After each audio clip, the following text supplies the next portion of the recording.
Go. Okay. Great. Can you all hear us online? Yes. Okay, wonderful. Thanks, Mita. Okay, well, we'll go ahead and get started with our April Environment and Climate Committee meeting. Go ahead and start with a roll call. Just say that you are here, or if you're online, say that you're here. Andrew? Here. Jeff? Here. Here. Keller?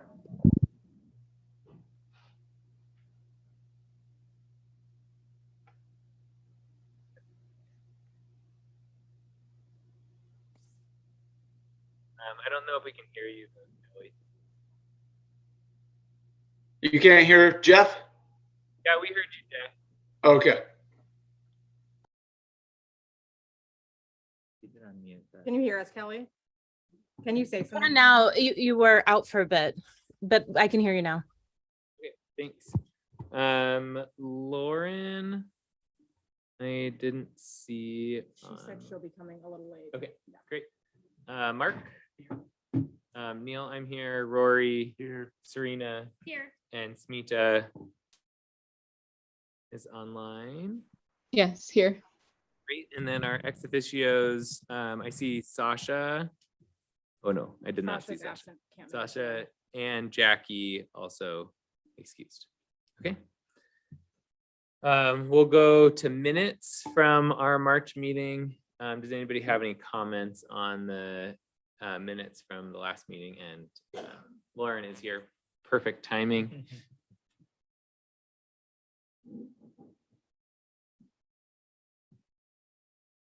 No comments on the last meeting minutes. Great. Then let's pass those puppies. That's a formal, that's a technical term. Sorry. Great, thanks, Mark. Motion. I'll second. Seconded by Rory. All in favor?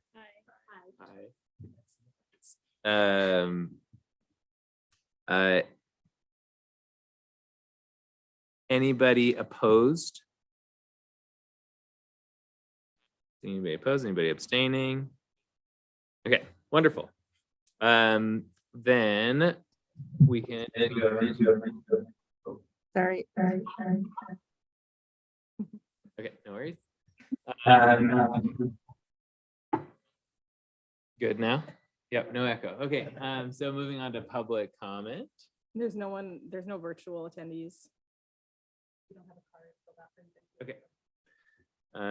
Then staff updates. If each agenda item is equal time, then we're doing really good. We're halfway there. Okay, a couple of updates. One is that the city's hosting a home energy score assessor training where we're bringing Earth Advantage here to provide, like, to provide training to get assessors here, and people can go through the training without participating in the city event thing, but it was kind of an additional event that we wanted to host to just make sure we're supporting and kind of boosting the availability of assessors. And the good news is that it's kind of it was meant to be like a smaller workshop, and we had just like a ton of interest. We had to close registration within 24 hours because we just had a lot more interest than we were expecting. So I think that's good news on the front of making sure we have enough assessors to perform the home energy scores, which was kind of been a concern for years. So I just wanted to share that with you guys. That's going to be start on April 26th, and then there's like an in-person session that they're doing here on May 24th. And Neil has graciously offered his home to be the test scorer, which we really appreciate. And when I say offered, said yes to our request. Great, because I think when we looked at the database, when we were first talking about home energy score and randomly clicked on a house that had 2 scores already, that was also my house. So that's when I was talking with them, they were like, oh, like, I guess his house will already have a score. I'm like, yeah, I think he has multiple scores. Yeah. Okay. And then another update is that we went to council last week to get their approval on the sponsorship for the Community Innovation Fund that you all recommended. they unanimously approved that. Kelly came and did the presentation. She was here until 10 p.m. to do that because of another long agenda item that happened earlier in the evening. So thank you again, Kelly, for your work on that and to the whole Thank committee. you. No, thank you. It was a great opportunity. I appreciated it. Glad. I came down at like 9:30 and I was like, I'm so sorry, everyone. And they're like, this is interesting. Okay, and then the next update is that at next week's council meeting, we have a council quarterly update. So in the next slide, I'll just show you the agenda for that. So the quarterly updates are a time where we've kind of recently started formalizing this, but all the committees, typically the chair, have an opportunity to like listen in on the quarterly update and provide any feedback on any of the topics.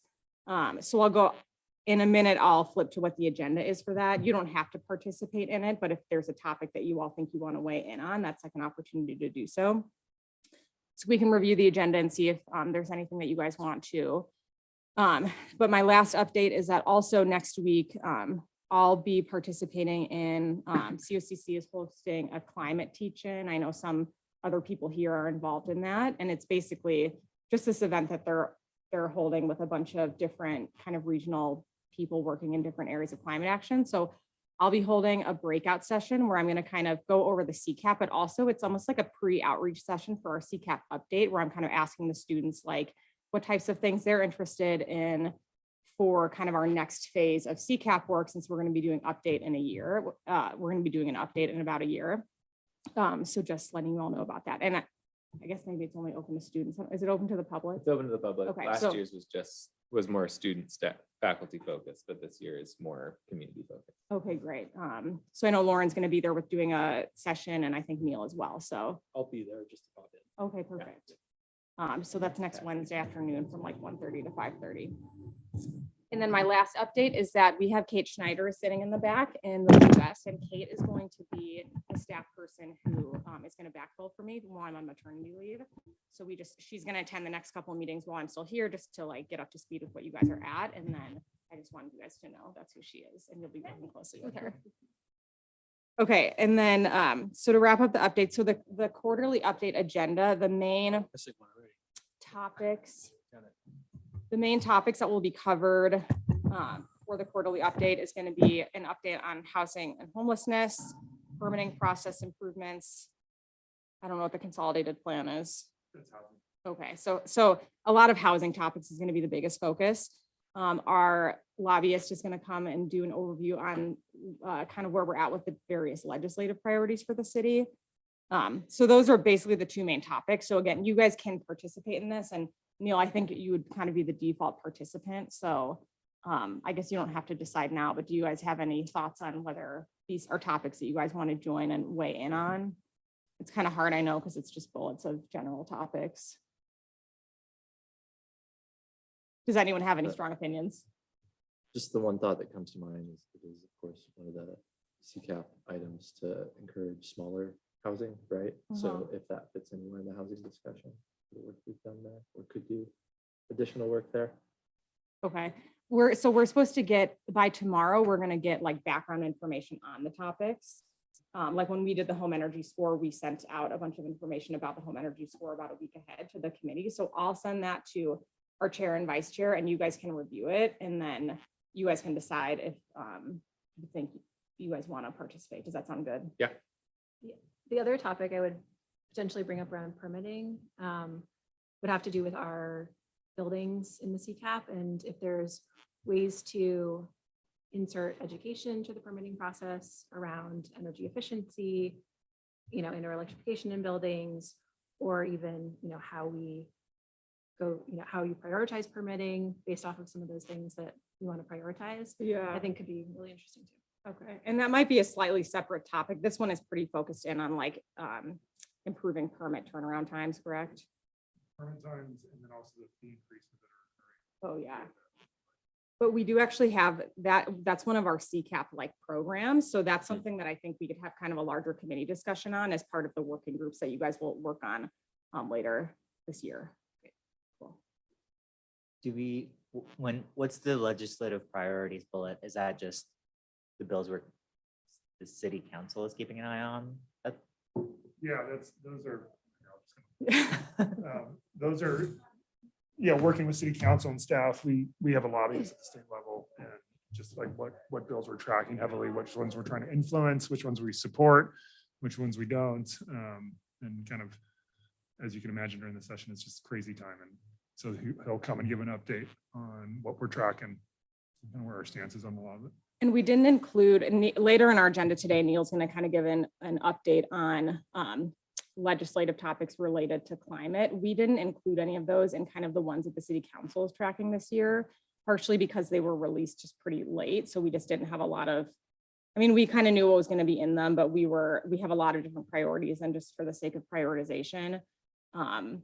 So those likely won't be discussed. Like, none of those are going to be discussed in tomorrow's council meeting. It's going to be, I think a lot of it's on housing, right? Yeah, it is. The one thing, I'll jump back to the fee increase real fast. The one thing that maybe this committee might be interested in is the CDD fees are going up pretty substantially. There's a structural problem that we're trying to fix. And part of that is, we're trying to cover a lot of administrative overhead and programs and things like that. The administration of the home energy score program is going to happen within the community and economic development department. It is at this point kind of unfunded in terms of how we're supporting that with an additional like half staff member to do that. That's kind of going into the overall administration of CDD that gets allocated out to the overall fees. So there is a connection to the implementation of the home energy score and the permit fees, just so you're aware. Do you think that will be called out in the It- council presentation? It won't be called out specifically, but in our outreach, obviously, we need to talk to builders and everything. They're really concerned about the administrative overhead burden, not only from just running the department, like the front counter is a great example that gets cost allocated out across all the permits. Then also just city like the citywide overhead that goes in. Those are just all big discussion points that are going on, not only within the fees, but the budget at large. Okay, thank you. Is there any way, I haven't heard Neil's presentation on the legislative priorities for ECC, but if there, after that presentation, if there are any bills that seem like it would be important, would it make sense for if Neil is attending the meeting, to chime in on that bullet point? I think you guys could certainly do that based on the discussion you have today. It is a little late in the game, so just to set expectations, like most likely we'll just, I feel like the city council is really, the legislative priorities, just capacity is pretty full, but I think it's definitely something you guys could definitely be within your realm to bring up for sure. And I think he will give because right now there's so many bills that were dropped in the thousands, right? And I think we just came out of like all the bills had to get out of committee, or we had a major milestone last week. So the list is has shortened a lot. So Yeah. he's going to give up like of everything we were tracking. This is what got moved through, Yeah. and this is what we're really focused on now. Yeah, but we can talk more about it when we're at that topic, Jay, because just because it's not one of our like official legislative priorities doesn't mean we can't support it in various ways. Like pulling together a letter of support or something like that is typically something we can still do. And we have been doing for bills that aren't necessarily like the top ones. Yeah. Thank you. Okay, so we can continue this conversation about the update with Yeah. Neil and Covey later. Okay, I think that's it for updates. Does anyone have any other questions about any of the other ones? Okay, well then we'll turn it over to Sarah and Russ, who are going to talk to us about the transportation utility fee.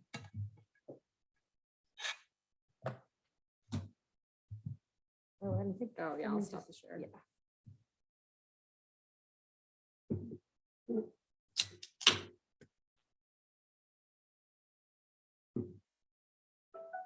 Hello, everyone.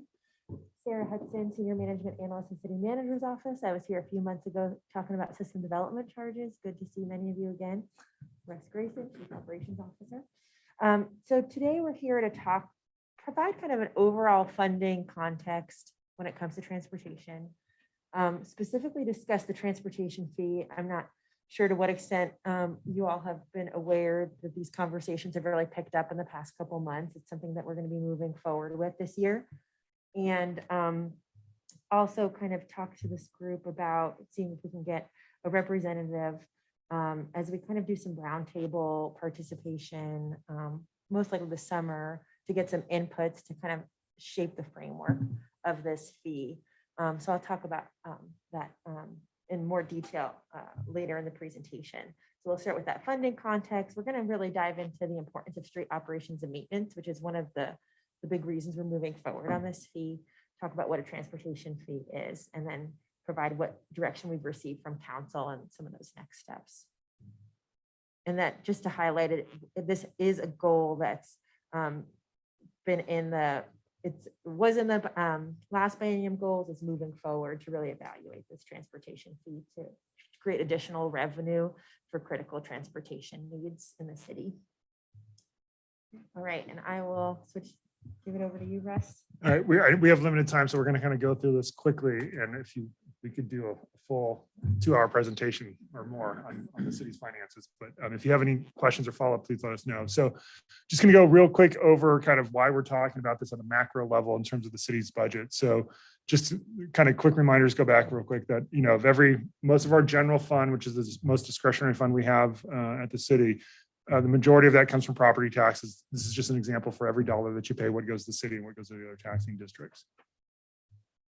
Then when you look at what revenue comes into the general fund, the majority of it is from property taxes. We do get other revenue sources from short-term rentals, franchise fees, and other revenue sources.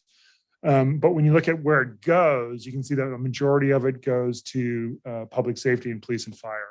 Then all the rest of the city departments, except for, you could say, utilities and community development department, who have restricted funds with either utility rates or fees, we're all kind of angling and trying to get the what's left over in that discretionary funding. We do get a lot of money that goes to streets, but it varies over time. And one of the things we're trying to do is get a permanent funding source into streets for a variety of reasons, which Sarah will talk about. So we also always like to show this quick graph of, because everyone says, hey, the market value of your house, it's gone up. You guys should be flush with money down at the city because of the house prices. Well, because of Oregon's tax code and tax rules, measures 5 and 50, there is a big difference between what your market value of a house is and what it gets assessed at in terms of revenue. Plus, we're a fast growing city, so we're always being asked to do a lot more. And we're always kind of chasing our tail, trying to keep up with the activity and all the demands and requests and policies that are going on in the city. This is another example of, on top of just kind of our growth rate, we also have the second lowest tax rate in the state, and the lowest tax rate among comparable cities in Oregon. And that is, again, set by measures 5 and 50. And it is an extremely difficult thing to change. We've had that same tax rate since the 80s. It's been locked in, and we've always been struggling. And just as a kind of sample point, if we had the same tax rate as Redmond, we'd be generating $10 million more in revenue annually just off of property taxes. And so that kind of just explains some of our structural problems. All right, so I'm going to move into the transportation system and kind of the funding needs that we have there, so that it'll set up for why Sarah is going to talk about the need for the transportation fee. So this is all based off of our transportation system plan, which is the master plan, the master document for the city of how we want the transportation system to operate, policies around that, the associated new infrastructure and capital that's going to be needed to support that kind of vision and policy statement, as well as what programs do we want to run within the city for transportation. As you can imagine, that's always evolving and changing, as well as kind of the capital needs, large and small across all the different users. So this was it was adopted back in 2020. It was a 2-year process. It went through a significant amount of public engagement. We had one major community board and several subcommittees out of that. Did a lot of engagement with the community, and in that document came everything I'm going to talk about in terms of why we're here, what we're trying to fund, and the rationale behind it. So just to give you an idea of what came out of that, this is our overall kind of funding need through the planning horizon, which is a 20-year planning horizon. So if you take all of our needs over the next 20 years, we need about $1 billion. I always like to throw the $1 billion out.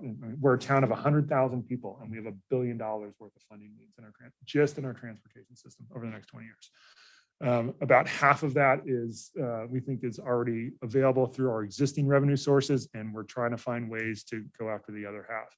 Big portion of that was done with the GEO bond that was passed in 2020. Those funds can only be used for new capital. They cannot be used for programs or operation and maintenance. So we're trying to attack this from a lot of different angles. And then you can also see that the O&M, what we're trying to do is right now, most of our operation and maintenance dollars comes from the discretionary amount in the general fund. What we're trying to do is find a more permanent, secure funding source for that, so that can kind of free up the general fund for all the other needs across the city.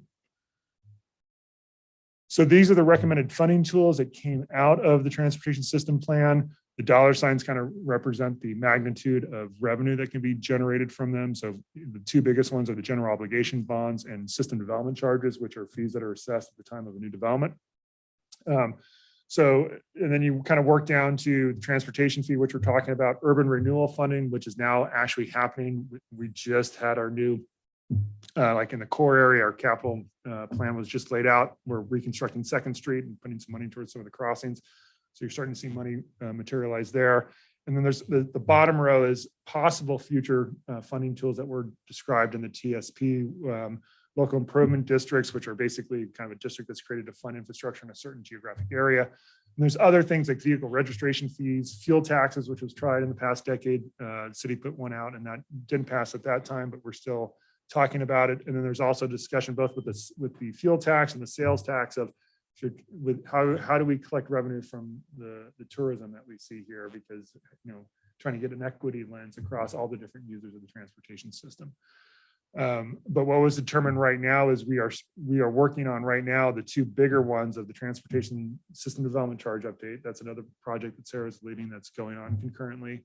And then we just initiated this conversation on the transportation fee. It was identified by council as the one funding source they want us to talk about in the direct near term. And then I think we're going to be talking about the other ones in concert with this discussion as we start to evaluate everything. Just really quick on street maintenance and why this is so important. So we judge our street conditions on what's called a pavement condition index, so PCI for short. I don't know if you've heard that before. Basically, it's like a grade book scale. If you just went out and paved a new road, you get an A+ at 100, and then you just kind of go down the line. The main thing about this is as the roads really start to fall apart, they become really more expensive to maintain because you're basically getting into full reconstruction. And when you think about our system, we've spent a lot of money, which I'll talk about here in a second, on our arterials and collectors, but I'm sure if you drive down a lot of the local roads, you see what we call that alligator cracking and things like that. A lot of potholes starting to show up. Those roads basically need to be completely reconstructed at this point. And that's the large majority of our network is in that local road network. So this is just kind of a chart of our pavement condition index over the years. You can see coming out of the recession on the left-hand side, we weren't putting enough money into street funding and O&M maintenance because every budget cycle, you just get in what are the budgetary needs. And so we weren't making any improvements and we're in a downhill trend. And then in 2014-15, there was a conscious effort by that council to start to change that direction of the pavement condition. And they were infusing more dollars into the streets budget, but they were also, lowering reserves or not funding other programs to do that. And they really did that infusion of dollars up until the pandemic. And then obviously once the pandemic hit, all priorities changed and we basically kind of been almost at a flat line of funding where we're not really improving the roads, but we're holding the condition that we're at. You can see on the far right-hand corner, that's the industry standard. That's the target you'd always like to get to, is in that strong B territory. And what we want to do is kind of continue to make progress towards that industry standard. On the lower right corner, you can see the amount of the size of our assets. We have nearly 900 lane miles of roads. This is just vehicular roads, doesn't include all the bike systems and sidewalks. And that alone is about close to $900 million worth of an asset. So pretty significant. And when you look at the backlog, it's in the hundreds of millions of dollars. So this every year when we go out and we run that pavement condition index report, the consultant we use also provides a roadmap to how to fund your operations and maintenance to kind of maintain or increase the level of that asset. So right now, we've been doing somewhere between $3 to $4 to $5 million a year through the general fund. Our target has been around that $6 million mark a year because that basically gets us we're on a continuous improvement track over time. We're not going to turn everything in 2 years, but we're making progress year on year. If you just went unconstrained and you really started to want to move the dial quickly, you can kind of see that bottom. That's the magnitude of the dollars that we're talking. So now with the context of, this is our funding context, this is why it's important to invest in street operations maintenance. I kind of want to go a little more specifically into what a transportation fee is, now that we've decided we would like to move forward with it. So what are we talking about when we say a transportation fee? So this would be a fee that occurs on your regular utility bill charged to residents and businesses. And essentially, it's like treating the transportation system like a utility, because we all benefit from having a high quality transportation system. There's a lot of flexibility in how you use these funds, but it's most often used toward street preservation activities. Some communities use it for additional activities as well, like bike ped programming or facilities, transit operations, things like that. So the use of funds is locally determined. How those funds or how the fee is structured is also locally determined. A public vote is not required because it is a fee, not a tax. So council has the authority to move forward with this fee. On this slide, just kind of showing a map of where else in Oregon do they use a transportation fee? They go by many names: street maintenance fee, road utility fee. There's different kind of flavors of naming, but over 30 Oregon cities have a transportation fee because of the structural funding issues that Russ went into, where cities are often left to kind of try to fill the gaps through additional revenue sources. So as I mentioned, the fee structure is locally determined, but most often there tends to be a residential rate that's often further broken out into like a single family and a multifamily rate. And on the non-residential side, there tends to be kind of a scale of rate depending on how much impact a business tends to have on a transportation system. So things that have more high volume traffic, like thinking about like a drive-through or something like that, would tend to pay a higher rate than those that don't have that much impact. And then communities tend to structure this differently, but it's most often based on kind of ITE manual, so Institute of Transportation Engineers, traffic, trip generation formulas, also what we do on our system development charges. So there's kind of synergy in how it's structured there. Can I ask a quick question? Yeah. Is that fee also dependent on the type of vehicle traffic? Like, trucks, I'm thinking like manufacturing companies locally that have a lot of trucks that go in and out that are heavier load that impact the roads differently than a regular car. That's a good question. It's my understanding that the types of businesses that tend to have more like freight or truck kind of related tend to get kind of a higher related impact associated with them. But we can look into that more as well. Yeah. So just to kind of highlight why are we looking at this now? So as we've talked about, we just have a critical need right now. It's been a critical need and it's just going to become a growing need, and something that if we don't address it, it's going to continue to become a more expensive issue. So we'll see decline in the pavement condition, and then streets in that very poor condition will double. So when we get to that point of requiring complete reconstruction, it just becomes a more expensive issue later, and that maintenance backlog will continue to grow. Also, something that we didn't go into as much detail earlier, but out of the transportation system plan, there were a number of programs, like bike ped programs, that were recommended for near-term implementation. And we currently have no funding for those programs at all. So this could be a potential source of funding to support those programs. And then there's efficiencies in completing this at the same time as the SCC methodology update, as I mentioned, just based on how typically the rates tend to be structured. And then generally benefits to other city initiatives. So having to get the data that would be required to get into our utility billing system to even implement this fee would have benefits to other initiatives. And if I could add, Sarah, as a reminder to this group, one of the priorities that we had called out for the council for the past biennium in the transportation area was supporting the TSP programs. And we haven't done a lot of action related to it because there just hasn't really been a lot that the committee could kind of take on themselves. But I just wanted to make that connection for you all, that's been kind of an interest of this group and part of our climate action plan is all, because the TSP programs that she's referring to is all these mobility projects and programs and bike ped programs. And so I think that's where there's like a really clear connection to your work, is that this is a funding opportunity to potentially move those forward. There are some potential constraints, I think, as well. I think there's interest obviously to move all Yeah. these programs forward. It's just capacity and funding right now. That's the limitation. Yeah, thank you for that. So just to kind of highlight what direction we've received from council so far and some next steps. So in February, we had a work session where we confirmed with council, do we still want to move forward with this fee? And what would we want this fee to cover? So they did give clear direction that yes, we do need that sustainable source of operations and maintenance funding, but also wanting to explore how do we fund those programs?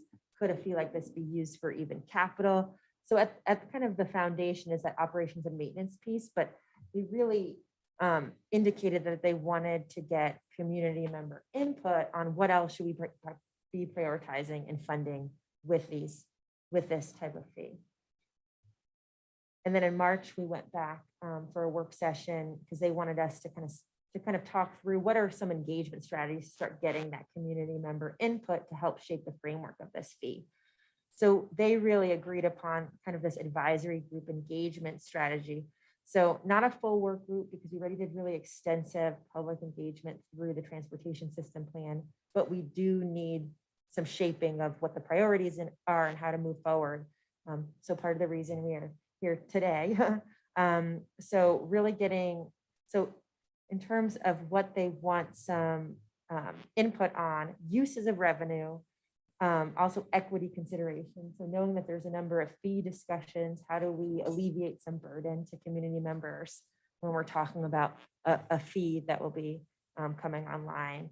General rate tolerance. So yes, there's many things we could use this funding for, but when you kind of think about the priorities and what would be tolerable to folks, at what level should we use the transportation fee for?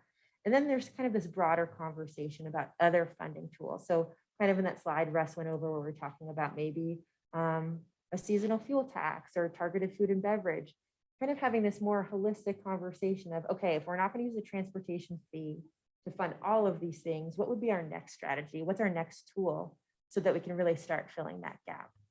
So from this group, it would be great to get a representative as we start pulling together some roundtable discussions to address these areas of feedback. I don't think it would be a huge time commitment, maybe in kind of the few hour time frame if I had to estimate right that now, although as we kind of start designing, this can continue to provide information on what we think that level of involvement would be, but just to kind of have these conversations, targeted conversations about how to frame this up. And then just to step back and talk about timelines. So right now we're in Q2, developing the work plan. Russ and I have been doing a roadshow, engaging different advisory groups. And then we've formed an internal kind of steering committee to guide this work as well.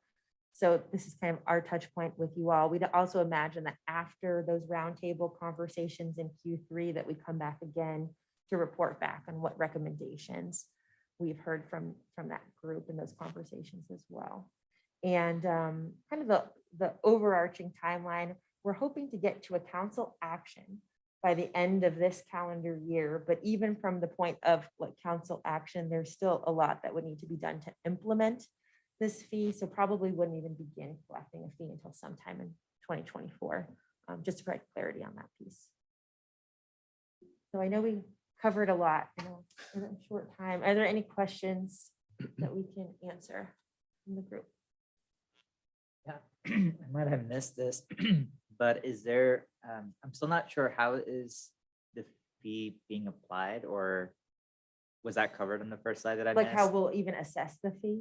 Yeah, like what is Like it? how you collect Is it it. being charged to businesses, individuals, Oh, or yes. based on vehicles? Yeah, or- so basically all utility rate payers, so it'd be residents and businesses who Yeah. receive a utility bill. On the water bill, right? Isn't it, or is Well, it not separate? everyone gets water, so. Okay. It'll have everyone gets Yeah. stormwater, so everyone who gets a stormwater bill, I'll just, because we have, some people are on septic and they have another water purveyor, but I think everyone gets a stormwater bill, Right. so it'd go And to that's- all utility accounts. And that's the mechanism people would pay, is like when they pay their Yeah, water utility. it would show up as a charge on your utility bill.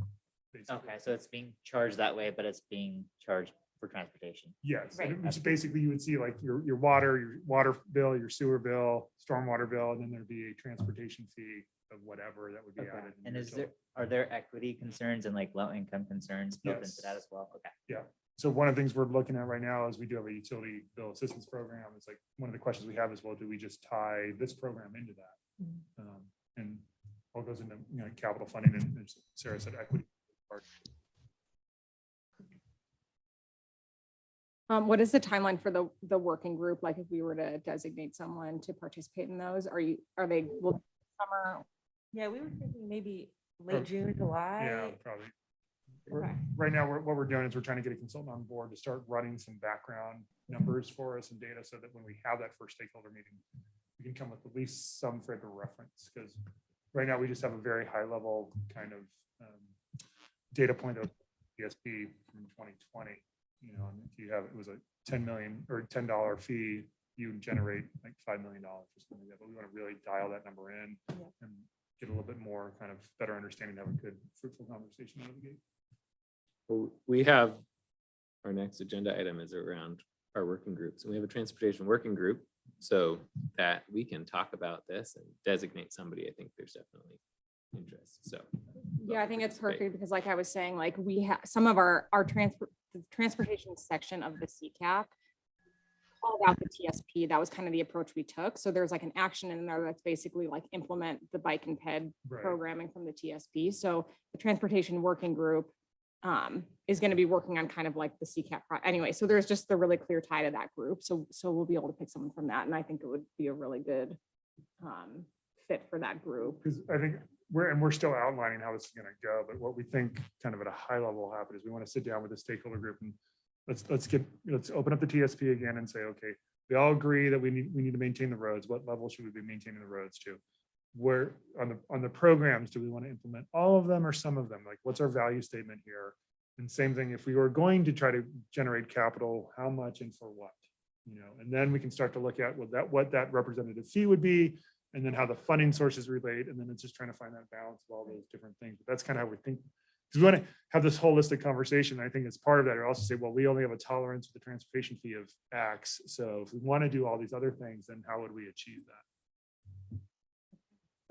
Is the current SDC work part of that holistic look? So are transportation SDCs being considered with? It is on the capital side, yes. So when you look at kind of back to the original slide, SDC is bringing a significant amount of revenue, and on the capital side, that outside of the GeoBond funding, that has been the main source of capital. Like that funded the Empire extension and the Murphy extension and projects like that. So that's all part of this big equation of how do we get almost $1 billion over the next 1 year. And just to be clear, SDCs can only cover capital costs. Correct. For And growth so- related projects related Yeah. to growth. So there's a lot of our current development pattern that is unsustainable financially because it's auto dependent. That, and also I would look at, as we try to build out the bike and ped network, which is the council goal of key routes and things like that, only a limited number of those SDC dollars can go to that, because you're really coming back into the core of town. Mhm. So every project we do and every improvement need on a street, we have consultants that go through, well, that's like 30% of the need of that project is generated by growth. So we can use like 30% of the SDC of that project can be funded by SDCs. How do we fund the other 70% of that? Mhm. Those are the big questions. But just roads are very expensive, and they're very expensive to maintain. Everything just is very expensive Tying right now. everything back, big Eggs are picture. expensive right now. right? Yeah. Is the TSP still the best place to look for the kinds of expenditures and priorities? I realize it's kind of a living process, but It is, yeah, and I think right now what we want to do is, again, now we need to refine it, because I forgot how many programs I think there was 9 There- within that, yeah. So I think we go through the exercise probably real again of, okay, out of the 9, if we could only fund 3, what would they be? Right, I think we need to kind of do that more granular. I had one quick question for you, Russ. I was looking at how the very poor roads and the poor roads cost so much more to fix. I guess this is a general question. Why do roads get to that state in the first place? Is there a way to prioritize those? I'm guessing they are prioritized. That's why we're here. I mean, every city across the country is struggling with this, right? And again, it goes to, well, we've never had dedicated funding to kind of take care of that asset. If you look at the utility system, that's why we have utility rates, not only for new capital, but what do we need to maintain and replace systems as they age. On the transportation side, one, we've been a rapidly growing city, so this is going to be a common story, right? It's like, think about all the growth that's happened over the past even 20 years, right? And now you got a road that's 20 years old. Well, here we are. And if we haven't, because you can do simple things like you can seal coat things, crack seals, you know, the fogging and stuff that can happen to extend the life, and you can keep doing that over and over. And then at some point you need to do what we call grind and inlay.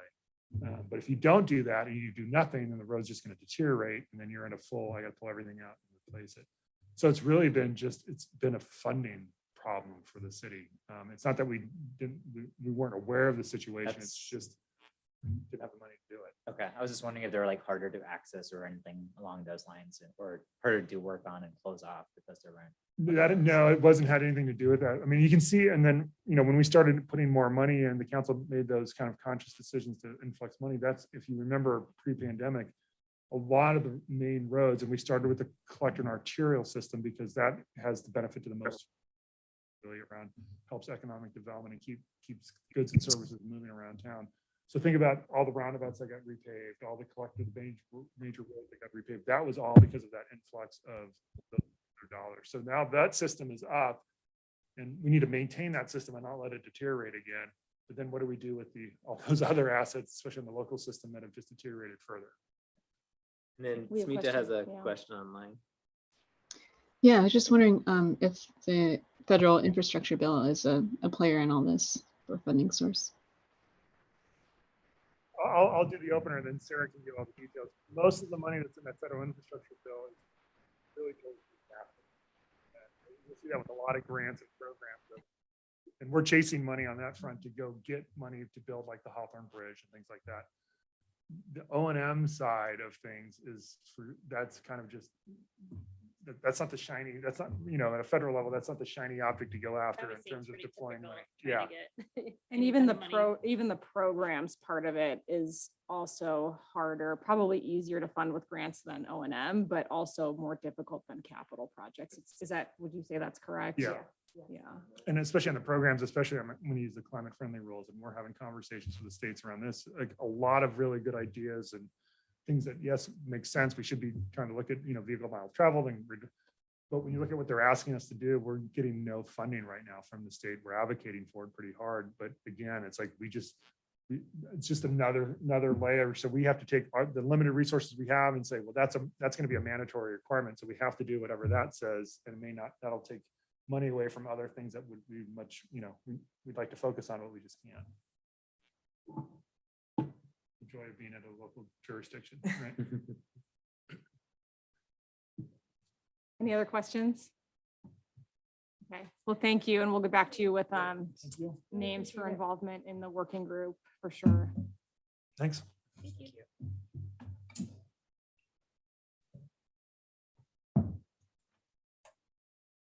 Okay.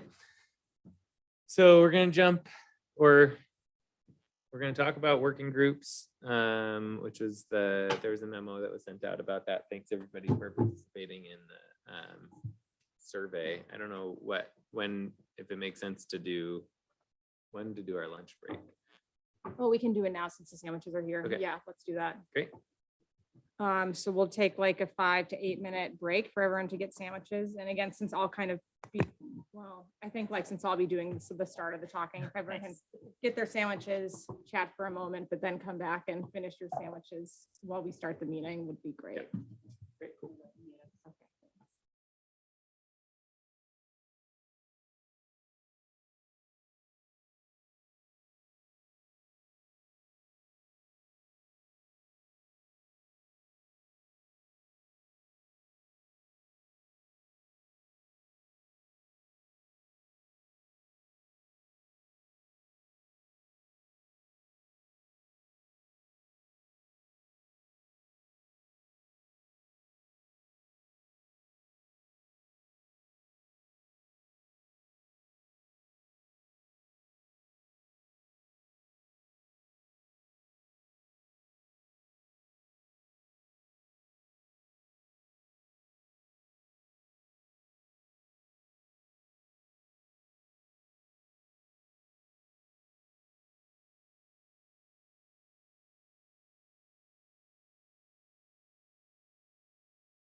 We're we're unmuted and starting. On the record. Okay, so bringing things back to before the lunch break, thank you again for participating in the survey. We were able to divvy up some of that work for jumping into different categories of work and talk about all that. Do you have a slide of those? I do. So I'll just explain. So what we're about to explain to you is proposed working groups and also kind of a proposed, we wanted to come up, because when we had discussed at the last meeting, we had left the working group model was kind of like flexible. Like if you recall, we made the decision to not go through a formal prioritization process now, but rather break up into the working groups and kind of let the working groups start working on their actions, knowing that they're each going to probably go through their own prioritization process, but we would let that be like somewhat flexible so that basically so that we're not like arbitrarily moving ahead and making decisions when we're not ready to. It would allow the groups to kind of do some research. If you feel like you're ready to move ahead with something, you can. If you're not, that's okay. But that being said, we did also want to give some structure about at least kind of how to start and what to do over the next couple of months, particularly since I'll also be on leave during a lot of the start of this and want to make sure that you guys are able to like move ahead in some way. So we have kind of a proposed like set of expectations over the next couple of months that's open for discussion today. And that's kind of the point. But first, based on the survey results, you all indicated, you know, what your top choice group was. So this is how they broke down.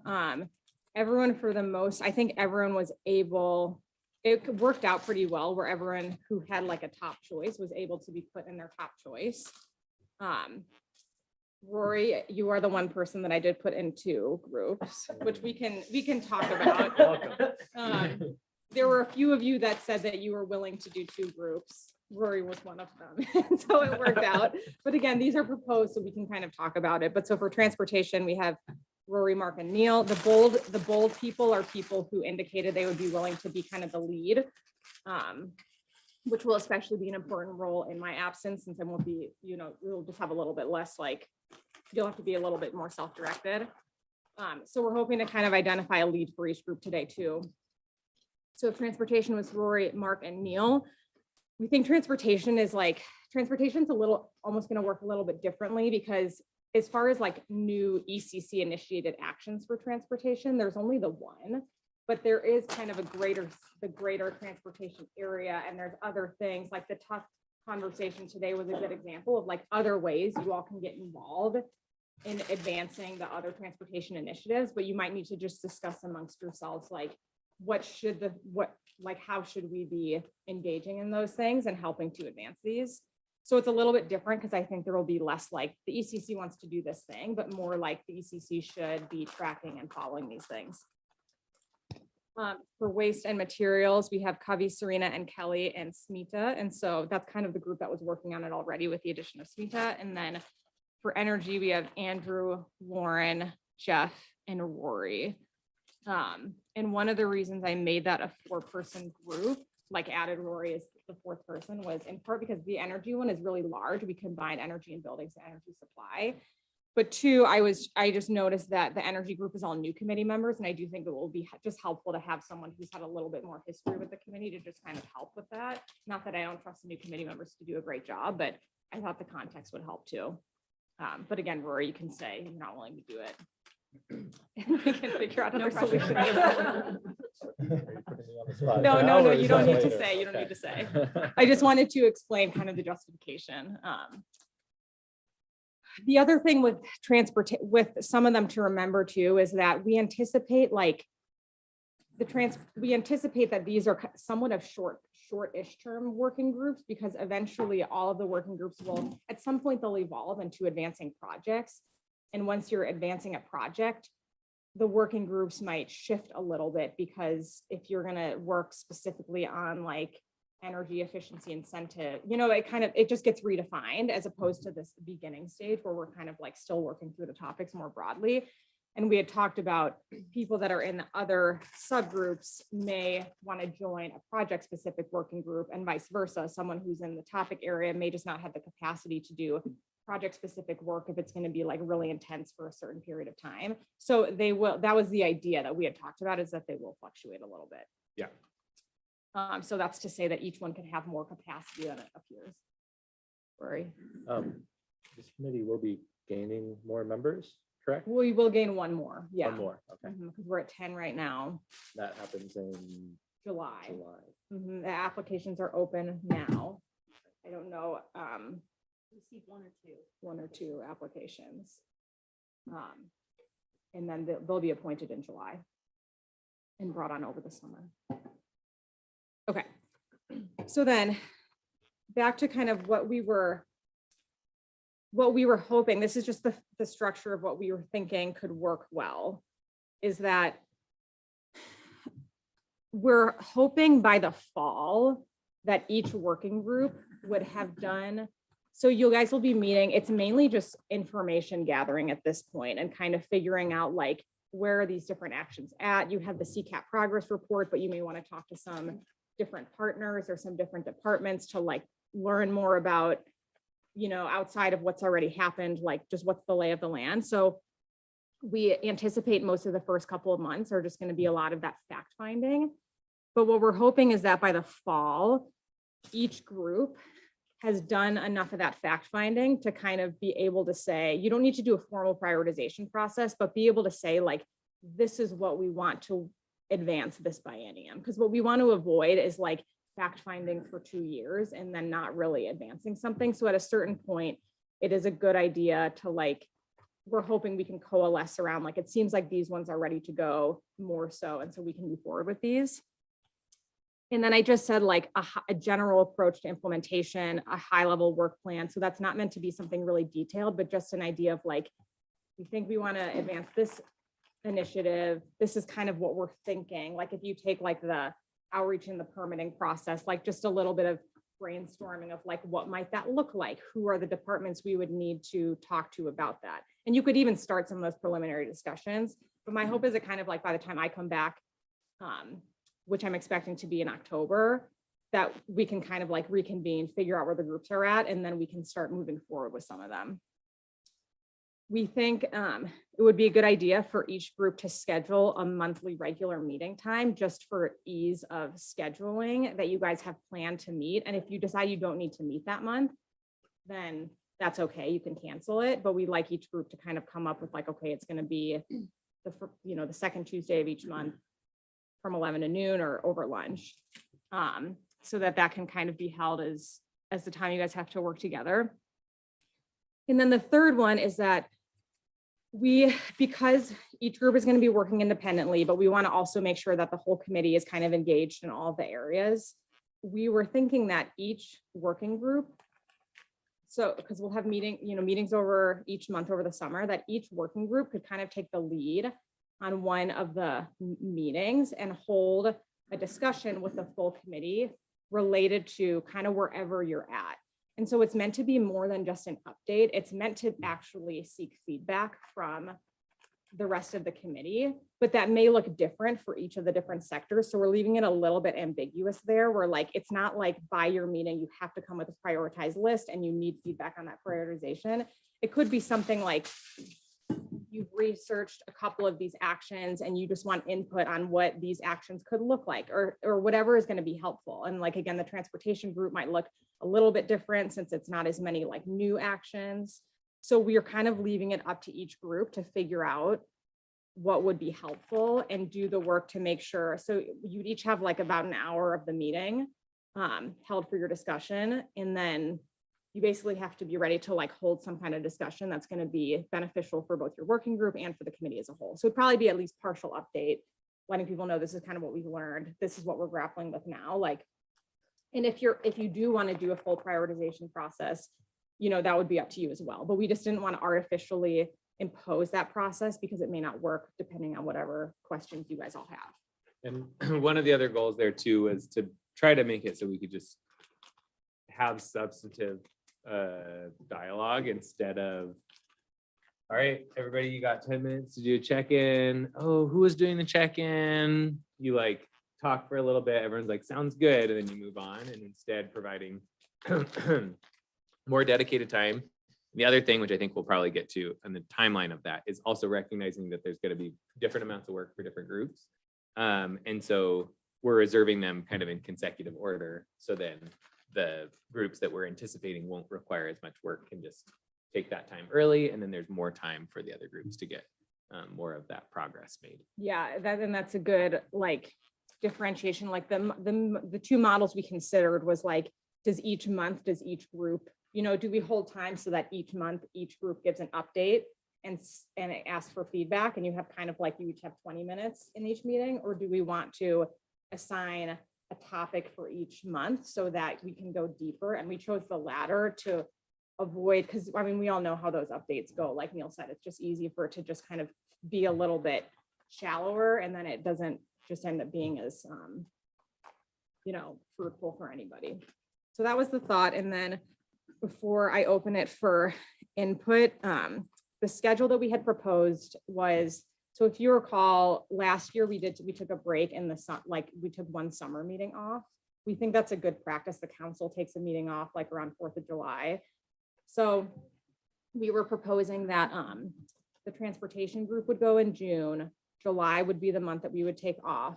Waste and materials would go in August, and then the energy group would go in September. And that was the thought, was that transportation is a little bit simpler or different in certain ways. So we felt that group could maybe pull off like a June meeting, then take July off to just give the other groups more time. And then energy is really the biggest one, since it's kind of those two things combined. So we wanted to put them last to give them a little bit of time. And then waste and materials is kind of in the middle. So that was the thought process there. So that's kind of what we were thinking. And I'd love to just hear if you guys, that's weird. Let's see what's okay. If you guys think that will work, or if you have other ideas of how you think the next couple of months should go as we kind of embark on this, like, we want to implement a couple of CCAP actions. I guess the additional context I should add is that for council goals, one of the council goal action is that we will implement 2 to 4 CCAP actions this biennium based on the ECC's recommendations. It's super similar to how it was worded last year. So last year we had picked, these are going to be the 5 things, and we did move forward with most of them. So now, the hope is that by the end of the biennium, we've like advanced several of the CCAP actions, but we have to figure out which of those we want to, they want to be. So we're kind of starting that process. I guess one question for me, if we're ready to move on stuff faster, do we sort of need to wait, say like 5 months until we've had our chance to talk to the whole group before you move forward on? And I guess there's whole questions of there. What does sort of move forward mean? But No, I don't think you need to. I mean, that was one of the benefits of breaking up into the working groups now, as opposed to doing the prioritization, is that you can just kind of start moving. And it's all very iterative, because sometimes it's like you need to start moving forward, and it's only after you start moving forward that you realize like, oh, we can't move forward. So we wanted it to be flexible. So you will be able to do that. And then you'll have Kate to support you from the city side as far as figuring out like what would an appropriate process be to get something like this done.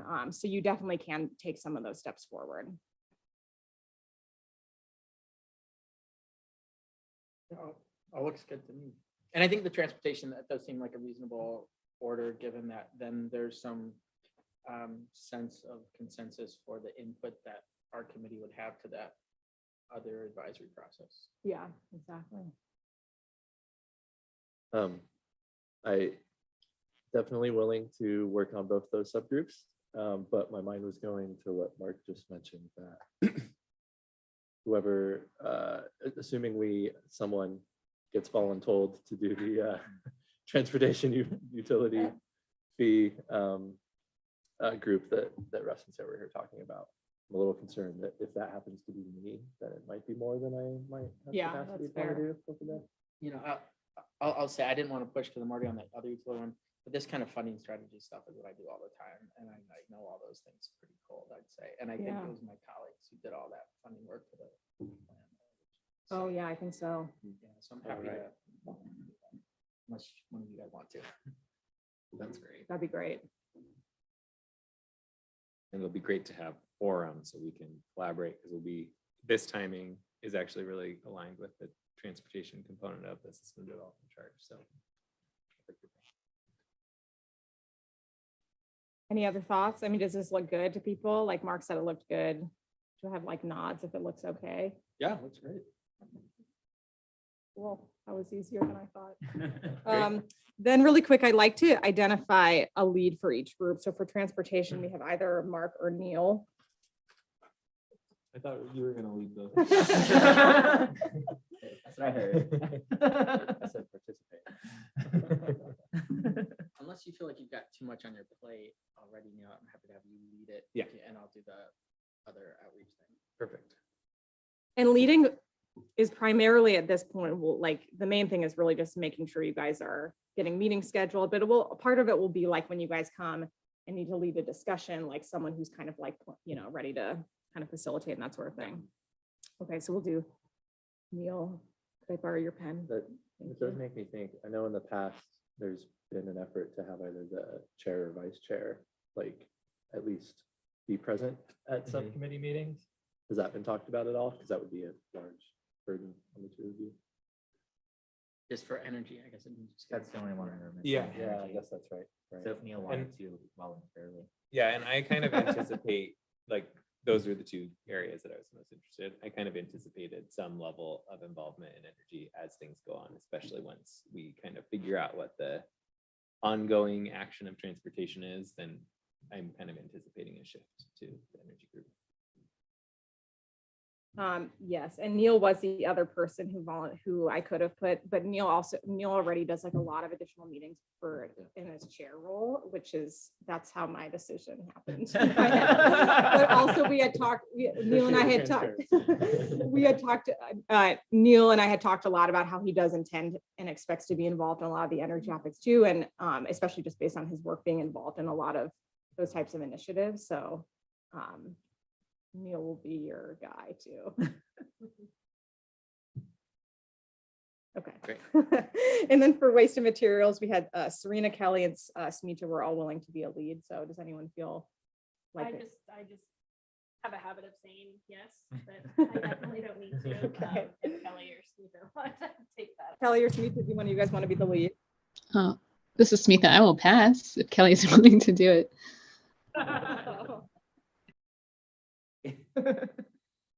Kelly, did you hear that? Good strategy as well. I did.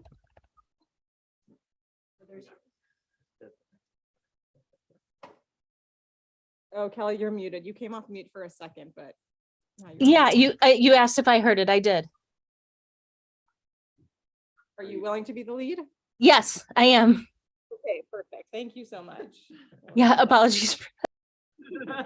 Went from trader. Okay, and then for energy, Andrew, you were the only one who had said you were willing to be. I'm happy to do that. Okay, cool. Thank you. Wow, this is great. When you fill out those surveys, remember, you pay attention. Yeah, I mean, you say it, we're gonna go with it. Okay, so the next steps then is gonna be that I will reach out. I will help you all schedule your regularly occurring time so that that's just taken off your plate. We'll just have to do probably like a doodle of some kind for each group in the next couple of weeks. And then we'll get them. Do they have to be public or are they just working session? I think as long as you're fact finding, they can be just groups that you convene on your own. And then if you guys were moving more towards like, we want to move ahead on something, then you should consult with the staff to see if they are at the deliberative point where they need to be public meetings. And Kate can help you figure that out with like legal's help. But what I'm anticipating is this summer, like if you guys are just in that research phase, I'm assuming a lot of it will just stay in that research phase. Okay, great. Any other questions? Or were there any other next steps that I forgot? I don't think so. Just the reminder of the kind of order of operations of when we're checking back in with the broader committee. July's, we're not meeting.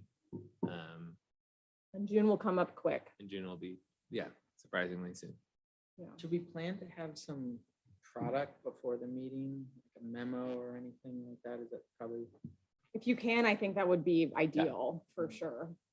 You know, kind of like I do, like this is what we want to discuss with you all today so that people kind of have a heads up. And I think by doing that, it also like helps you guys think it through better if there's a deliverable. Yeah. I also, Now, that was another goal of having just one meeting, is that we can spend more time being prepared for it.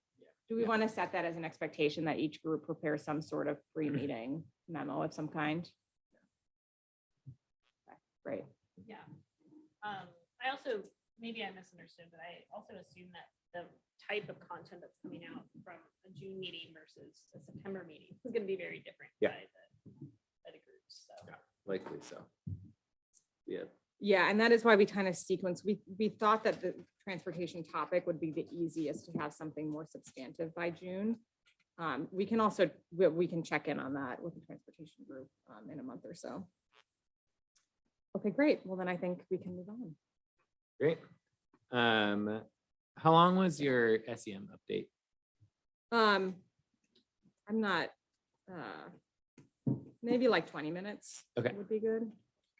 Well, speaking of memos, I'm realizing that a legislative update would have been really helpful with a memo. But I didn't provide that ahead of time, only because it's very actively moving and yeah, a lot's changing. So the kind of four, I think, most related to CCAP bills, or a little bit of background, because some of you were on the committee earlier when we had talked about some bills in previous sessions and some not. In previous sessions, we kind of tied to the CCAP strategy of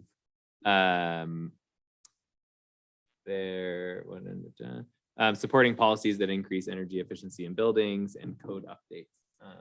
In that kind of arena, we had participated in years past in a bill that was designed to allow communities to adopt a higher energy code, a standardized higher energy code, instead of just the state-based code, because there's limited authority, or there's kind of a preemption situation where once something is regulated at the state level, you're not allowed to improve or do worse than what that rule is at the state level. So that was kind of the previous piece of that. I was able to participate over the summer in a task force. That bill didn't pass, but participated in a task force to really look at buildings as a broad category, and how they fit in with our climate goals. And there's a series of 4 or 5 bills this session that are called the Resilient Efficient Buildings bills. There's 4 of them on the Senate side that are officially that package. And then there's kind of a sister bill on the House side from the other co-chair of that task force, that are all trying to kind of focus on the different categories of buildings, and then what are some next steps we can take in terms of efficiency, resilience, reduced carbon, and taking advantage of federal dollars, especially leveraging a lot of federal dollars. So large scale update, which will probably happen in the city council update as well, is that is a very tough budget year. So there's a lot less money than there have been in prior sessions. But luckily, or I guess in a positive way, all of these bills have moved beyond that threshold that was mentioned earlier. They've all made it out of committee and are waiting for budget in what's called the Ways and Means Committee. And we have strong leaders on both the House and Senate side that are really pushing these bills. So we have a lot of support for this work. So I'll give you a rough overview of those 4 bills, and a little bit of the tie-in to our CCAP. The one kind of sister bill to start with is House Bill 3166. And this one is commonly referred to as the one-stop shop bill. So as there's kind of a historic amount of funding becoming available through the Inflation Reduction Act, different programs being stood up at the state level, having a a program through the Department of Energy to be able to advise individuals and contractors and kind of the different user groups of that, to be able to understand what all the programs are, how they all work together, and support that work is that bill. And then also there's some statewide action that has to happen to be able to take advantage of some of the IRA funding. And it's kind of legislatively making sure that that work happens. So that's one bill on the House side. On the Senate side, there's 4 bills. Senate bills 868, 869, 870, and 871. Largely speaking, they're focused on 868 is focused on existing residential buildings. 869 is focused on new construction of or new construction. So existing buildings, new construction. 871 is large commercial buildings. And then, or sorry, 870 is, and then 871 is state buildings. So high level overview, but if you have questions, I could go super deep. 868 is really centered around heat pump deployment. It sets a statewide heat pump deployment goal and identifies both some incentives, but also structure for the state to be able to leverage federal dollars to get as many heat pump deployed in the state and in as kind of equitable and resilient of a way possible, trying to make sure that as that funding's coming through, that we're making sure that it's going to homes that can really benefit from it. It is both, there's kind of multiple pieces of it, but it's both around heat pumps for heating and cooling, but also heat pump water heaters. Next one, 869, smart state buildings. 869 is the new construction one, build smart from the start.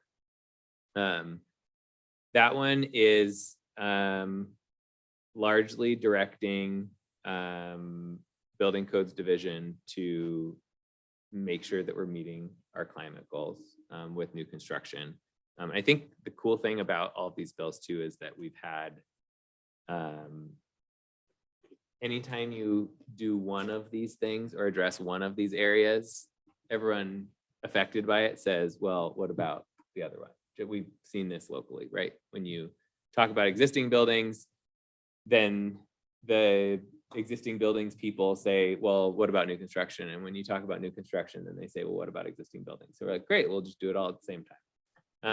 So recognizing that we have a lot of new buildings and what we can do to kind of support that development. The other exciting thing that's in there is having kind of starting the ball rolling on having embodied carbon, or the carbon that's used for the construction of buildings, being somehow integrated into the code process.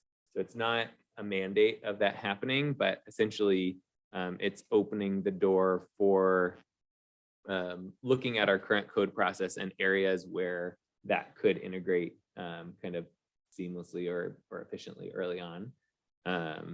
So that that is the first time that we've done that. That was identified in a lot of modeling as a huge low-hanging fruit for a number of reasons, and one of them being that the operational efficiency of a building, takes place over time. But if you're talking about reducing the carbon that it takes to build and resources it takes to build a building, those happen now, and early emissions are important. 870 is a building performance standard. And this one has a lot of tie-ins to some other pieces in our climate action plan as well. So this is focused on large and really large buildings. And it's kind of targeted required improvements of really large buildings for an idea modeled off of Washington states, but for buildings over 35,000 square feet, that they have required efficiency targets to hit over time. And part of the large threshold is that once you're up at that scale of building, you're talking about building owners that have sophisticated systems to be able to actually pay attention to those things. And it's a small number of buildings that can get a lot more hand holding, because it's a small number of buildings that account for a large share of the commercial buildings in the state. So it's not talking about a corner store or a smaller unit, but really large buildings. And it also is expanding. There's a couple of exemptions, and then also for smaller buildings, I think down to 20,000 square feet, it implements a mandatory benchmarking process where commercial buildings will have to benchmark, and that is really helpful. I know from personal experience from previous worlds that I worked in, just having that standardized tool of just monitoring the energy usage in multiple buildings across from each other led to a opening up of efficiency options, because we realized, oh, why is that building using twice as much energy as its like peer building in another city? So there's a lot of great opportunities there. Can I ask Yep. quick on that one? Is there something fundamental that smaller buildings tend to be more energy efficient per area or less energy efficient, or vice Not versa? necessarily. I think larger buildings, not necessarily. Okay, there isn't like a There's not. general scale. No, it's largely it's largely based on kind of logistics and resources for the larger buildings. Washington State started at 50,000 and then went down to 35 or 30,000. They've had their program for a while. So that's one of the big ones. There's also some incentive dollars, so folks are trying to move faster than the required step down of efficiency. And I don't have those numbers off the top of my head, but they're impressive numbers of small percentage of buildings, large percentage of commercial space. You're able to account for a lot of that without that burden being placed on a ton of small building owners that don't have the resources to address it. Yeah, that makes sense. It's sort of how water quality has been Mhm. focused in terms of prioritizing point sources. Yeah. And then 871 is called Smart State Buildings, and that is essentially removing some barriers to make it possible or make it easier for state buildings to do large energy efficiency programs. So it's both recognizing the importance of leadership, but also when states take regular action across all of their buildings, it opens up markets sometimes because there's state buildings everywhere, and allows them to enter into energy or ESCO contracts in an easier way. So I'm hopefully trying to kind of spur that along. So those are the 5 bills that all are in Ways and Means. And yeah. Just sort of browsing through some of the testimony on the list for several of those bills, and I don't see a lot of opposition. Some No. neutral stuff. Saw a natural gas utility come in with some somewhat critical comments on 870. So I'm curious if clearly there's not that much written opposition.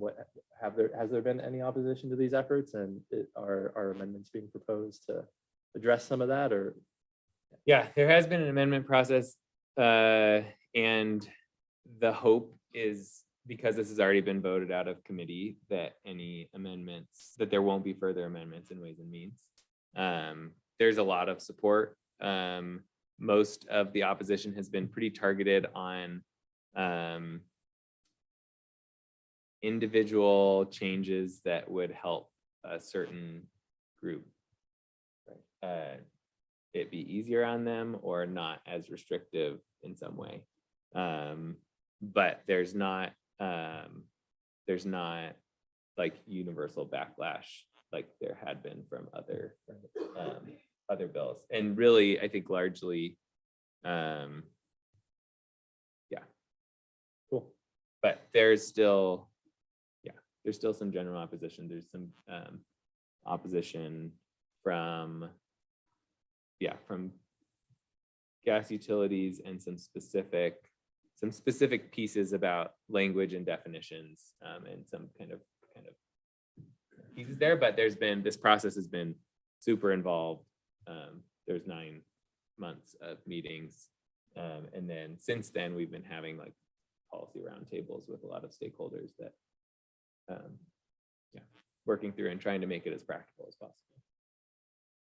Is support generally coordinated around all 4 bills, and that the idea is to push them all together? Yeah, they're trying to talk about it as a package and pass them as a package. 870, the building performance standard, is the one that has it's getting kind of more conversation. It's a newer program, so it has a lot more components to it. So that we'll often get some conversation outside of that. But yeah, the whole time it's been introduced, although there are 4 bills, like the public hearing was for all 4 bills at the same time. The work sessions were for all 4 bills at the same time. And then the House one that's on the opposite side, it's because it's not in the same chamber, it's not the same package. They're gonna flip flop. Is there a name for the package? Resilient efficient buildings package. It's not anywhere, like none of these are official. Also, the names that I said are nothing official. It's not an OLIS that way. It's that's just what people say. The like tagline for all of the bills is relating to, I don't know if you have it up. It's very, very generic, relating to programs that support home energy efficiency, declaring an emergency. So that's the official titles. To circle back on Covey's question earlier, do you think there's value or a need to kind of raise these to council during that, because they're talking about legislative topics? Like, do you think there'd be value in that? I feel like we haven't heard a lot from, like the advocates working on this, that there's necessarily, it's not like they've been reaching out to us like, hey, we really need city event support on it, which is again, one of the reasons it hasn't risen to a priority level for us. Do you feel like that's something you want to raise these with them during the quarterly update, or do you think there's not necessarily huge value in it? I think because there's so much, I was like looking through the CCAP to be like, oh, can I like highlight a couple of, overlaps? Because there's so much overlap with CCAP goals that really does make our, like, kind of thinking back to previous legislative sessions where we have like energy supply goals, and then there's a change in state policy, and it makes our job way easier. And it really does change kind of the directive and the amount of work that the group does. I think it would be helpful, and it's easy because it's all, it's kind of all a package. So I think there's enough overlap that it makes sense. Okay, I think that'd be great, and it might be a nice opportunity to just kind of give them a heads up, like, just so they know it's moving ahead. I think they'll be very interested to know that. And then also they have kind of a heads up, like if we end up needing to or wanting to like write a letter of support, because that's typically something that we do have to like contact the mayor, and it might be just a nice heads up for them. Like these might be coming for your support in minor ways, nothing that's going to take huge pressing. And in some cases they want to test, they want to provide verbal testimony. I know like our mayor's been pretty involved in various bills, again, even ones that aren't like part of our legislative priorities. When they're able to, they like to. So I think that would be a good idea. Yeah, there was also like an e-bike rebate bill, one of 14 going through different state houses right now. And Councilor Broadman testified on that. So we can summarize it. Okay, we can maybe we can just debrief on that later then. I just wanted to add a quick note on the waste and material side. I'm not following these as closely, but there's also a couple bills for waste and materials. I think one of them, the right to repair bill, I think made it through the Senate maybe. It made it out of committee. It hasn't voted in the Senate. There's a foam-free Oregon bill, and then there's another reusables bill that makes it possible for you to BYOB in terms of bring your own reusables to an event or to a food cart or restaurant, I guess. And I think that's also progressing. That one passed. It passed. Yeah. And we had support from all of our local representatives and senator. Which one was that? The legalizing reusables. Oh, cool. That's it. Okay, thanks. Mhm. Thanks, Neil, for all Yep. that info and just for your Sorry, work that's like, a on lot. that. I mean, I know you haven't been doing that on behalf of the committee or the city, but it's been really just beneficial to have your involvement there for us. Like, that's something that we've just been relying on for sure. It's also really, it's helpful, or it's surprisingly helpful how valuable it can be to just be physically located, not in Portland or Salem, and participating in conversations. Because it doesn't seem that different, but it can be. And- You wear a cowboy hat. Yeah, exactly. Open carry.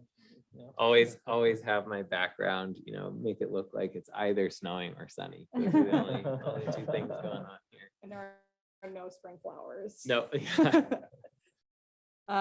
Okay, cool. Are we ready to move on then? Yeah.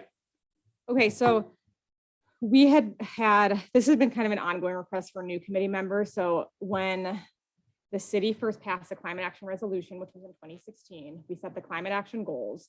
And we said we would create a climate action plan for the community and also a separate one for city operations and facilities.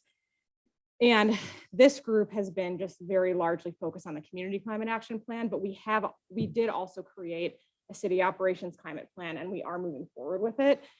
And we've done a poor job about really communicating that outwards at all. So we had kind of had requests over time to get like an update on that for this group. So that's kind of the purpose today, is to just give you guys an overview of what we've done, where we're at. And we call it our strategic energy management plan rather than a climate action plan, but that's essentially what it is. So since we only have 20 minutes, and I do want to have time for agenda review, I'm just going to go through it kind of high level and fast, but then you guys can stop and like dig in and ask any additional questions. And I did provide a memo that goes through each action and what our progress is. And even that, you can see like the scope of the actions is a lot simpler than something like our climate action plan. So the memo kind of covers like a lot of it. It's just like, okay, we did this or we haven't done it yet. Okay, so the first thing I wanted to share was that we also conducted an emissions inventory of city operations and facilities.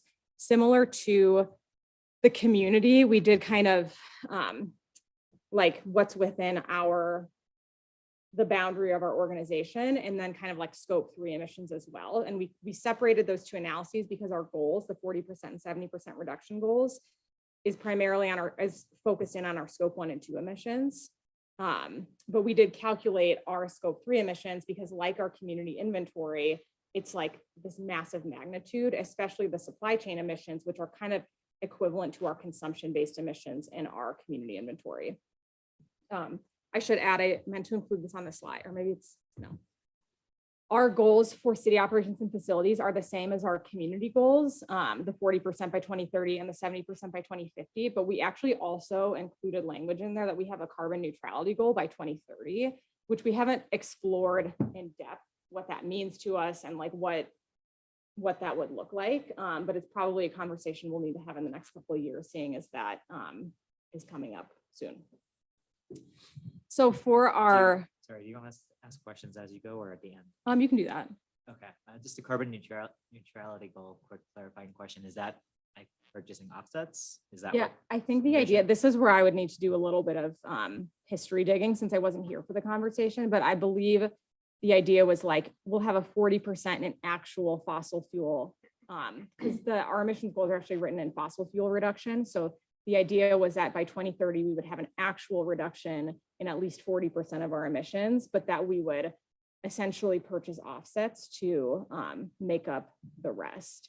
But I don't know to what extent those offsets were defined, what's okay and what's not, how things like purchasing renewable energy credits factors in, like, is that an offset or is that like a real reduction? So there's a lot to unpack there. Okay.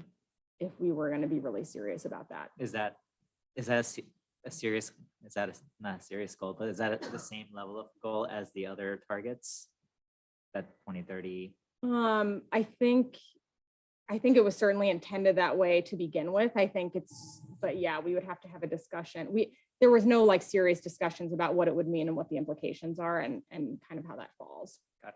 Thank you. So electricity is our biggest impact area by far at 77%, followed by fleet at 17%. And then natural gas is relatively smaller at 4% of our emissions, and then stationary fuels,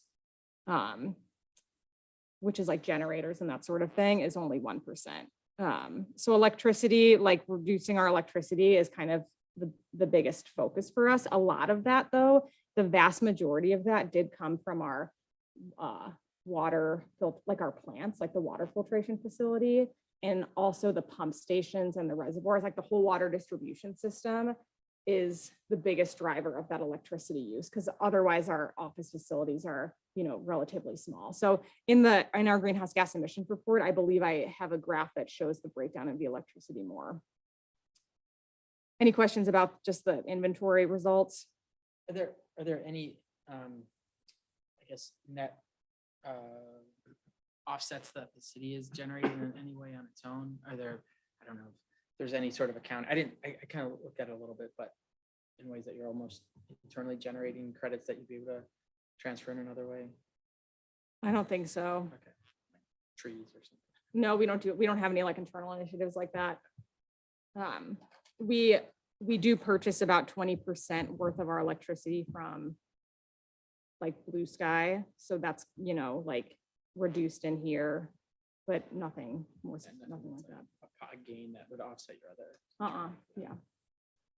Okay, so we have, I think this is my only slide, so I'll just try to go through it. So there are 5 sections of the plan: data-driven decision-making, energy efficiency, renewable energy, and fleet and transportation, and materials management. In data-driven decision-making, I'll refer to my memo here. We haven't included things like adopting a citywide energy policy, that's just kind of an internal policy. We have created that. We haven't actually officially signed it, but it is essentially like our city does go by it. Establish and launch an energy team, and that's something we do. We convene quarterly, or sometimes only twice a year. A team of it's pretty much any department director that would have action items in the rest of the plan. So it's good because we definitely have a lot of senior level support on that energy team. And the purpose of gathering is to just share updates with each other and kind of collaborate on some of the initiatives are kind of citywide.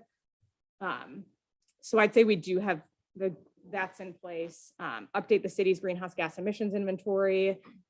I showed you the results of that. So we did do that once. I would like to be able to do that like every year. A lot of cities are able to keep it updated every year and it's quite a bit easier than updating the community inventory, since we own most of the data ourselves. We just haven't really we don't really have capacity to be doing it every year at this time. So we don't have anything. I think that was fiscal year 19 or something.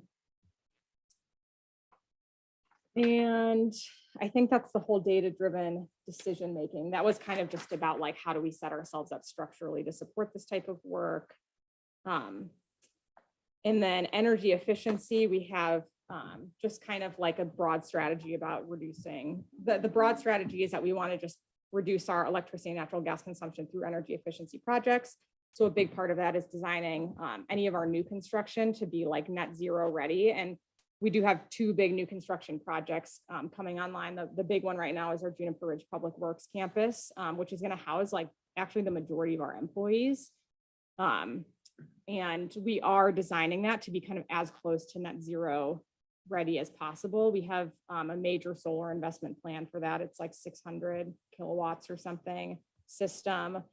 The next facility after that is going to be City Hall. And really between those 2 projects, that's going to be the majority of our employees are going to be in those 2 facilities. And so City Hall will have similar, aspirations around the design. We may be able to have kind of an even stronger commitment to that because it's more of a public facility and will be a little bit more high profile. We're not starting the design for that for several years. So there's plenty of time, but it's kind of nice to go through it with Juniper Ridge first and kind of have some lessons learned.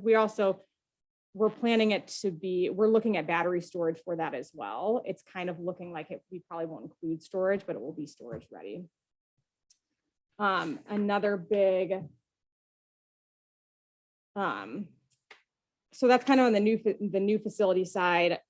On our current facilities, an action was just develop standard operating procedures for energy efficiency. So that's something that we kind of do in an ongoing manner. We participated for 8 years, and Energy Trust has a strategic energy management plan program that commercial entities can participate in, where they, with Energy Trust support, they help you, like, you do a full audit of your facilities. They help you identify energy savings projects, what standard operating procedures could be. And there's a whole like structured system where like there's workshops 4 times a year and you kind of work through. So we were doing that for 8 years. And that's really what has been the foundation of a lot of our energy efficiency work. So we have some pretty robust systems as far as like in our existing facilities, looking for those projects, making upgrades as needed, and having standard operating procedures to support those. And then our facilities team has been the one participating in those. So they're kind of nicely trained up for that. The next was creating a building occupant engagement plan. So we do have a plan that includes activities like having potty posters in the bathroom stalls. We have a couple of like funny employee videos that we have about how to be energy efficient at your desk. We have an intranet site where we just share all information about strategic energy management. So that's a big part of it. And then we have, because our plants, the water reclamation facility and the water filtration facility are our biggest energy users, we have an additional initiative to create specific energy management plans for those facilities that really hones in on like process changes and process improvements in the actual plant operations. So that one's kind of, it's kind of ongoing. We worked with an OSU group that did like an audit of our facilities and created recommendations that our operators are like kind of slowly trying to integrate into their operations. But those are just such bigger facilities. That's definitely an area where I think we have a lot of opportunity still. So anyway, that's kind of most of the energy efficiency ones. The O&M projects, the action about operations and maintenance projects was part of that Energy Trust program that I described. Any questions about energy efficiency? And then we do have a section on renewable energy. So there is a lot of exciting, we do have a lot of exciting opportunity for renewable energy generation. One of our actions was just about making sure we're doing as much on-site solar as we can. So we do have 4 existing big solar array projects right now, and then Juniper Ridge will be the 5th, and the Juniper Ridge one is going to be huge. And we had a goal set in the community climate action plan about like how much solar that the city should add to kind of keep on track with our community-wide goals. And with the Juniper Ridge project, we'll blow pretty far past that goal. So we really have looked at all of our facilities like top and bottom, and we feel that we've taken advantage of all the existing opportunities we have. And then our biggest opportunities are going to be on our new facilities. Of those projects, how many of those were blue sky? Were they all blue sky projects? Like funded? Grants? Yeah. Or how much of an investment from the city was there for those? And if they're blue sky, do we get to claim credit for that, or is that incorporated into the funding source? The credit's a good question, and I think we claimed it in our inventory results. The 2, one of them was back in 2011, and I'm not sure if that was a blue sky project or not. And then the 2, there's 2 at our water filtration facility. Those were definitely blue sky projects, but it didn't pay for the whole project. But those were part of our big Amoresco. We had Amoresco come in, we did a big ESCO project, which is where you bundle a bunch of projects together and then you kind of finance the projects through the savings, through the combined savings. So you can have some like projects that have a poor payback, but if you combine them with projects that have a good payback, it all kind of evens out. So it was financed through that, and that was definitely largely included, but I don't think that we didn't like factor it in. Yeah, no, I mean, they're always weird. And it's all great and large solar projects, but I think it's even though they didn't pay for it all in the contract, if it says that they're claiming the credits and those are being sold to blue sky customers, then we can't claim those Yeah, it's a good in our point. own carbon. It's kind of accounting. hard because there's no, this is the hard thing about like greenhouse gas accounting is that Yeah. there's no like regulatory like Mhm. backing to any of that sort of thing. So it's a good point, Yeah. like we maybe shouldn't have. But at the same time, the protocols for accounting Mhm. they don't like indicate, they don't like remind you like when you're doing your, you know what I Are mean? these credits bundled and sold somewhere else? Yeah. Yeah. Seems like it. Um, Yeah. Because we always will pursue external funding for Right. them, like we're pursuing the Odo has these big grants right now for the Juniper Ridge project. And we'll pursue the Blue Sky. We're not like in the appropriate timeline for it Mhm. yet, but we will. That's a good question. I should look more into that. Another big area of opportunity for the city for a long time, there's been interest for a long time in a couple of in-conduit hydro facilities, one at our water filtration facility, but then also there's other opportunities throughout the water distribution system as well, like up on Aubrey. There's like a PRV there that there's good potential on. So we're, again, there's been interest for a really long time in those. We're doing an updated feasibility study to kind of better understand the current situation with those projects and potentially be able to move forward with those in the next couple of years. At the water reclamation facility, we're also looking into different ways we can do with the boilers better maximize our biogas use, basically just have more efficient boiler systems. We recently completed an upgrade to our boilers out there that allows us to save a lot of energy. And then another kind of big idea is considering if there's opportunity for a renewable natural gas project at the water reclamation facility, which was one of the that was kind of one of the components of that alternatives analysis that we looked at last fall. So again, we're like kind of in feasibility for these things. And then as we get into, if feasibility checks out for all of them, the next steps will be when we're actually updating those facilities, which we are going to upgrade all of them within the next kind of 5 to 10 years, we would roll these renewable energy projects into those. And then procuring offsite renewable electricity. So whatever we can't generate on site, looking into options for, that would basically most likely look like just participating in the Blue Sky program to purchase RECs. We do participate, 20% of our electricity comes from that. We've quoted out how much it would be to do 100%. And it's not that much. We could do that, but we haven't pulled the trigger on that yet. And then also offsetting natural gas consumption, which there's not a program yet to do that, but there may be in the near future. So any questions about renewable energy? Cassie, if the city were to increase its purchasing of RECs through Blue Sky, how much progress would that get us towards the 2030 carbon neutrality goal? A lot, because the electricity is such a large portion. I mean, it would eliminate that whole 77% basically of the electricity. So I think that if we were like getting closer to 2030 and we were like really serious about achieving that carbon neutrality goal, that's probably what we would probably have to do it largely by, yes, upping to 100%. So you said we've looked at the cost and it's not, I forget the descriptor you use, but not massive.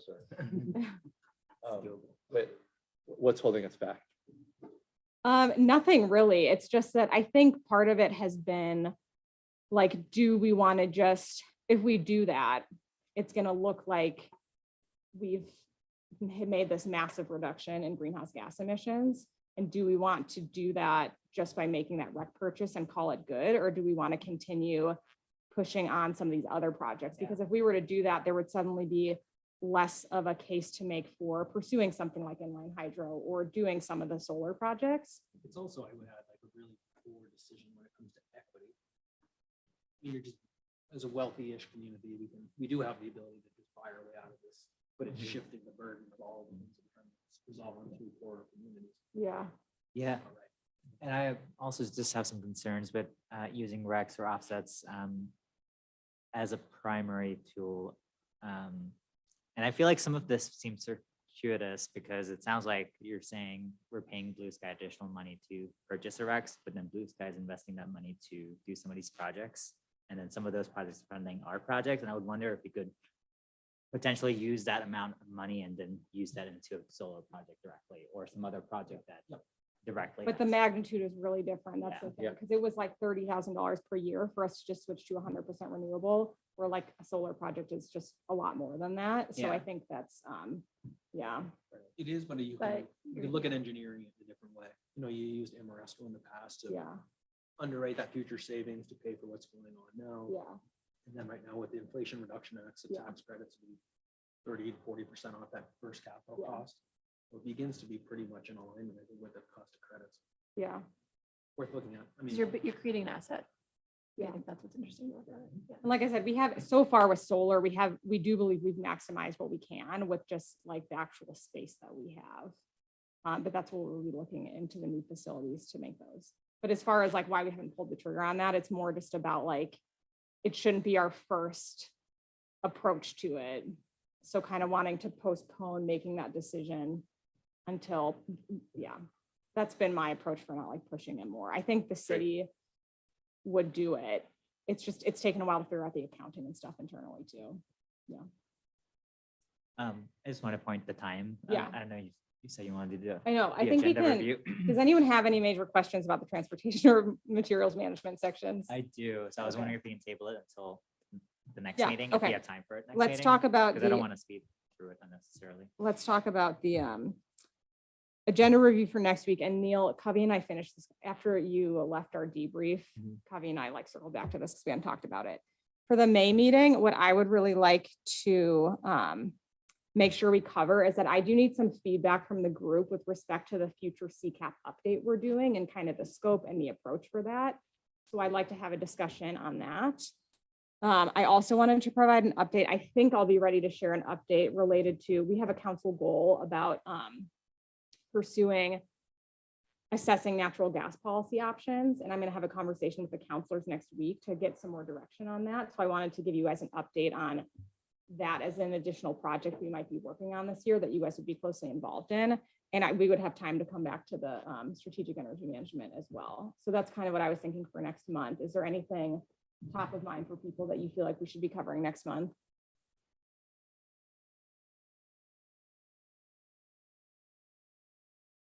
Maybe a review of the bike rack. Oh, yeah, if we had talked about that. Mhm. Especially because over the summer, like, I do think we'll have a little bit of agenda time. Are you guys interested in kind of revisiting that whole, the new committee members aren't even aware of it, but are you guys interested in revisiting the bike rack and looking at other topics other than kind of what we work on for the CCAP? I don't think it would hurt because I know there's some things that we're tabling that might be more appropriate with new member interest. Yeah. I think it'd be cool to come up with some kind of process to actively work on items. And then maybe quarterly review them or come up with some kind of process for it at least. Okay. Is there a question? Yeah, so mentioning the bike rack made me think of one of the items that's been on the bike rack for a long time, but is now, there's movement on, which is the city tree preservation code works. And I also thought of it earlier when someone mentioned, yeah, like carbon offsets that the city owns. Yeah. Potential overlap there. You want to talk about that as an agenda item I'm potentially? raising it for consideration. And Well- I mean, it's a staff-led thing too, so Yeah. I don't know Yeah. what involvement this committee might have in that project. We actually have, I believe they're doing another work session on it in later this month. That's going to define what the process is for the tree code and what the scope is. They kind of started that. Actually, tomorrow in the stewardship subcommittee, they're going to talk about that. Is there a work session later or is it just the stewardship subcommittee? It's a stewardship subcommittee for sure. And I think, and I'm getting my meetings and stuff. It is tomorrow for sure. See if I can- Did I forward that to you all? Yeah, anyway, I'm going to attend that. I'll be able to update you on that. We should have some clarity around what the process is in your involvement, but we are intending on having you all involved in that in some capacity, whether that's in committee meetings or a breakout group or something. Okay, I think we're good. Great. And then I saw maybe a hand get raised and lowered, so just checking to see if there's anybody online that wants to weigh in. Yeah, I think it was me. I was just supporting the bike rack discussion. Comments by Kavi and Serena. Great. So the hand up and down is kind of like a wave, like yes. Yeah. All right. Well, thanks everybody Thanks, for everyone. a great packed meeting, and we'll see you, well, we'll see you all in your subcommittees, or not subcommittees. We'll see you in your Working groups. subject groups. And then again in May.